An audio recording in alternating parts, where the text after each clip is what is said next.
আমাদের গ্রামের এই যুগেশ গাছি কয়ে একজন বয়স্ক লোক,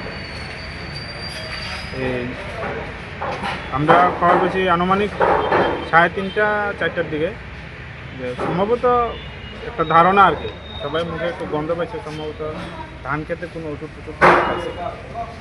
খাওয়ার পরে ওই রাস্তাতে হাসপাতালে আনার সময় টমটমে সম্ভবত তাই মারা গেছে, তাই বমি টমি দেখে বোঝা গেছে মারা গেছে।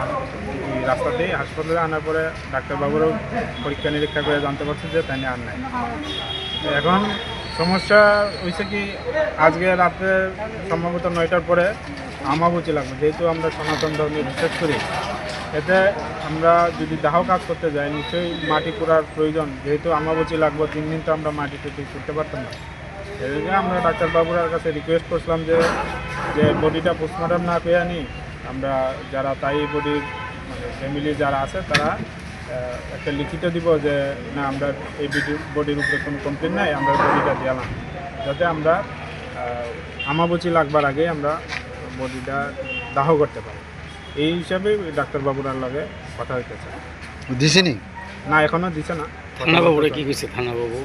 থানাবাবুরা কইতেছে যে পুলিশে নিগোসিয়েশন দিয়ে দিছে থানার কাছে, এখন যদি তারা আর বডি এখন হ্যান্ড ওভার করতে পারতাম। তার মানে তো দিত না, আগামীকাল কি দিব? হ্যাঁ ঠিক আছে।